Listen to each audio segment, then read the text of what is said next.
wacha leo niulize swali tu vizuri tuelewane. Why is Kenya and the Kenyan leaders and the Kenyan people have to always compare themselves, compare their best from other people? Why we constantly, like recently we were talking about JKIA. Sasa unasikia wanasema Ethiopia wamejenga one of the best. Sasa pia sisi tunataka. Walijenga aje? Rwanda wamejenga one of the best. Hata sisi tunataka. Nigeria wamejenga one of the best. Hata sisi tunataka.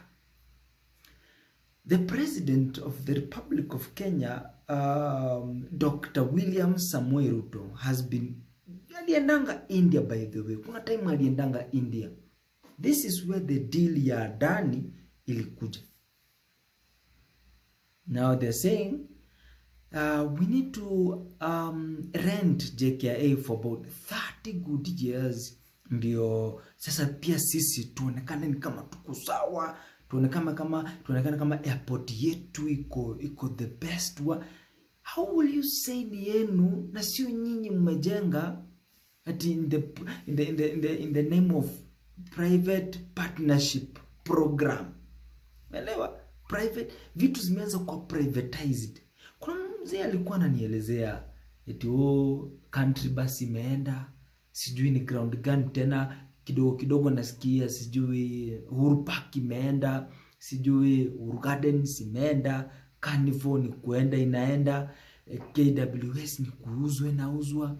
So many parts of these countries zinaenda ziki-auctioniwa, zinaenda zikipeanwa. Unajua, why did we let the so-called colonies go? Kama we are not able to run the country's affairs to the best. Why can't we reason from the eyes of China? You know, China, we read a story that China, around 30-40 years ago, China was a poor country. Poor. When we say poor, it was a poor country.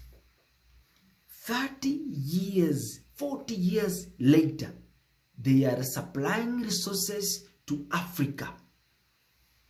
They have the best engineers. They have the best bridges. They have the best internet. They have the best technician. They have maybe they have the best education.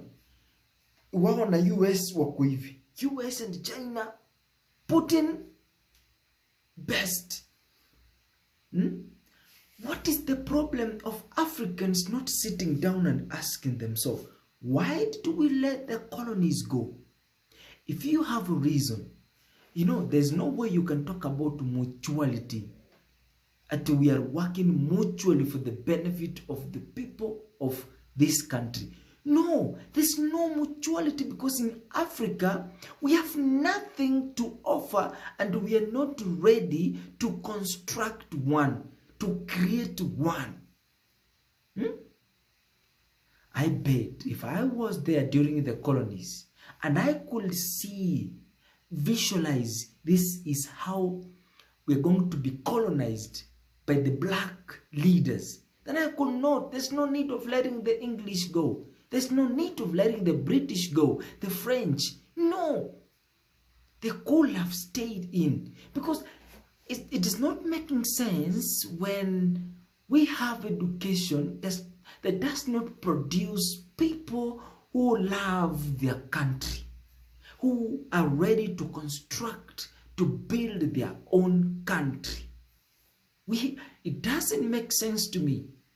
It's not even getting close to making sense to most of Kenyans. How can we build our nation? Which design do we want this country to look like? Only people are misleading the young people. Now we are all confused. I'm asking myself a question. Is it so hard for Mr. President to sit and ask himself, what am I supposed to do? what have I done? Or watch your clips and, understand what have I been speaking. You have 150 projects. Actually, it's more than 150 projects. It has about 1,000 projects. You want to finish these projects in the span of 5 years? Like, you serious? You're crazy. Why can't we be realistic? You see, you cannot even finish one project. Roads. You cannot do these things in 1 year or 2 years or 3 years. You need a length of time that you need these things to be done. Yes, you have a good will for Kenyans, but do you understand what Kenyans need? Because I can have a good will, yeah, I want men not to marry. Do we tell you that we don't want to marry? You can't just stand on the podium and broadcasting a message that, men of Kenya are not going to marry, are not supposed to marry. They have been complaining. Who told you? This is the matter of individual decision making. In reference to that, there's no way you can sit down and decide for the 55 million Kenyans and say, I want this. So this is going to bring employment. You cannot tell us that most people are going to go and work in a construction sites. Who told you that people are going to work on a construction site? How many people? Listen, who told you that you want to go to Germany, to work in Germany? We want to be in Kenya and we want to solve our problems. But the question is, you are standing on high places, you're you're standing on high places promising and lying. You are auctioning JKIA, the police, the DCI, they are terrorizing people, abducting people, people are being killed. There's a lot of events happening in Kenya, and the president cannot stand and ask the question of accountability and put some things on hold for us to at least settle our mind and understand what you're supposed to do. We are always put on toes. You see, we are running. Things are coming, things are going, event after event. And there's a video I'm going to share on YouTube. Make sure you don't miss this video because it's a very important video. Is it in healthy sectors? Somebody was found frauding about 1.4 million shilling. 104 million. 104 million shillings. Somewhere in a healthy sector, somewhere. And we are kept busy to watch Gachagua. We are kept busy watching President talk to the Haitians. We are all kept busy seeing the president addressing women or addressing a certain group of people, launching projects, while it's some individuals, some leaders are looting, are stealing money.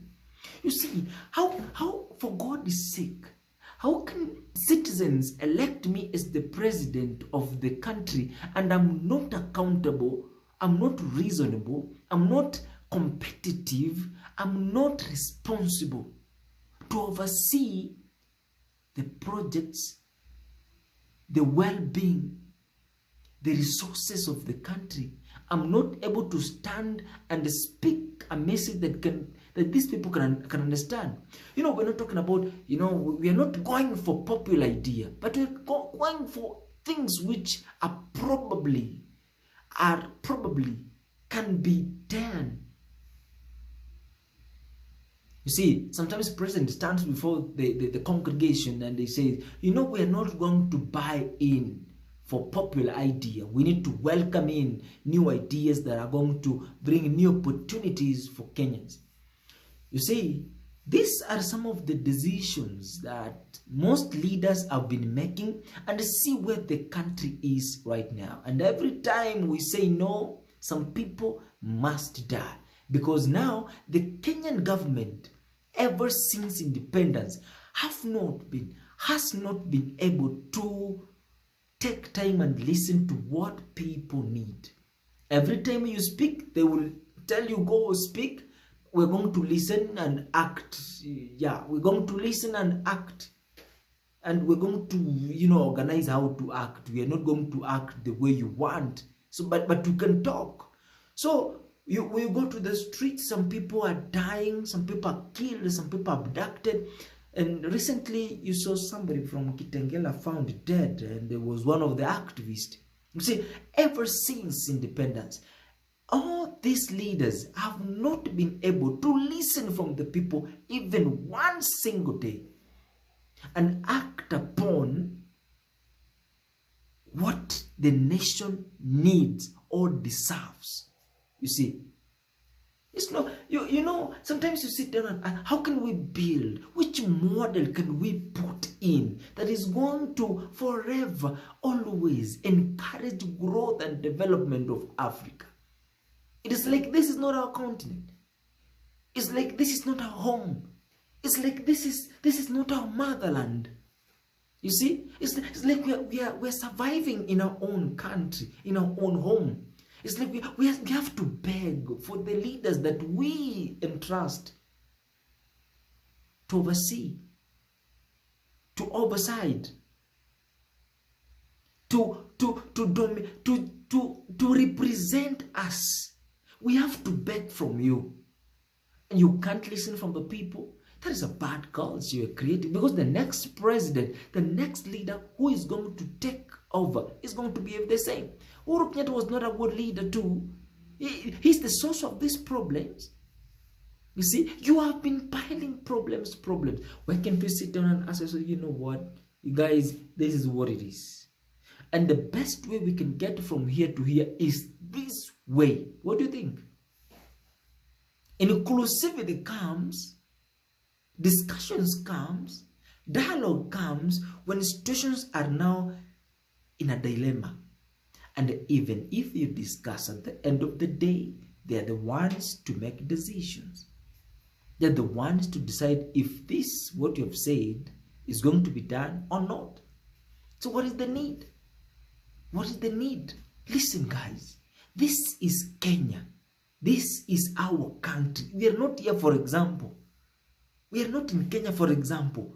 This is our country. This is our home. Africa is home. I feel so happy to see an African, to try greediness in us. You see, to try jealousy in us and learn the skills of teamwork. Understand what is the meaning of transformation. Understand the meaning of growth. And ask yourself, what is the first step? Which kind of Kenya do we want to lead? Which kind of Africa do we want to lead? Speaking expensive phrases and clauses of English, does not make a difference. China does not speak in English, but China is developed. So we just need to understand Kenya is not about Mount Kenya. Kenya is not about Luos. Kenya is not about Kalenjins. It's not about Kisis. It's not about whoever. Kenya is about me and you. And we have, number one, to understand the first thing we need to take care of is food security. Food security. And number two aspect we need to look at is the kind of skills we need. And number three things we need to understand is the assets that Kenya owns. Our assets. What are our assets? You see, skills will produce employment. And the resources we have will still create employment. You see, so we need to understand the resources that we have and how we are supposed to manage these resources for our benefit and our growth. You see, we can take 10 years to build a JKIA instead of renting it. We can say we're going to do this to build this nation. And we need a leader who you don't need to force people to do things. You see? But you need to understand the growth. You don't need to dominate, to be seen that you are. You don't need to convince people that you're doing anything. What you need is to do things that are tangible, that are seeable, that can create a difference in a common mwananchi. You see, Maze, we are Kenyans. We are Kenyans. We just need to acknowledge that we are Kenyans and we are underdeveloping. We are not developed, and we should not see our growth from the eyes of others. We need to design our own growth for others to admire from us. You see, that is the change that we need. Politics, every time politics. Ever since independence, politics. Those ones who are speaking the truth are blackmailed. Those ones who are lying, they're given a mandate. We will know that we cannot develop by killing the dreams. George Saitoti was killed. There's this man, Martin Shikuku was molested, was murdered actually. You see, the great mind, Tom Mboya, you see, the great-minded people were blackmailed and they were tinted a color of of traitors. So they were seen as traitors. Wherever they are speaking in the media, they were seen as traitors. Even the own Kenyans who are told the truth, they turned their face against the great leaders whose interest was to see Kenya a new country which will support its own people, which will bring growth and development for this very nation. Patrick Lumumba is speaking, but other people are looking at Patrick Lumumba in terms of the English he expresses. He uses to pass his message. They're not understanding the message. High time to wake up, guys. I'm still telling us we need to wake up. And lastly, we need to understand the way. We need to know the way we listen from our leaders. Because they use reverse psychology. They're just playing with your mind. Just like a small kid. Nitakuletea sweetie. Alafu katuka na hope nitaletea sweetie. Even when you know you have nothing. Yeah. We are hoping things are going to be good. We are put in a space of hope. Anyways, we are hoping things are going to be good. We need to refuse to stay in the space of hopes and faith that we know somehow it will take centuries before we realize our potential, before we grow, before we build, before we achieve our dreams. It's time to wake up, guys.